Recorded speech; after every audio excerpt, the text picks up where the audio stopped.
الله الرحمن الرحیم. اربعین سال 1400 قیمه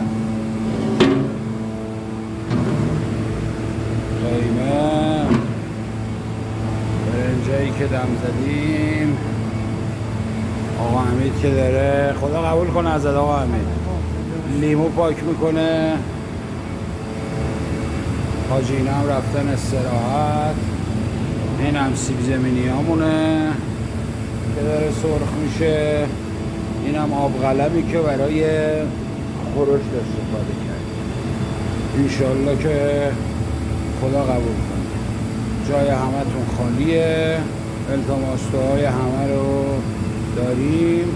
شفای مریضا، رفع گرفتاری‌ها، حاجتمندا، سلامتی خودتون و خانواده‌تون هم صلوات. اللهم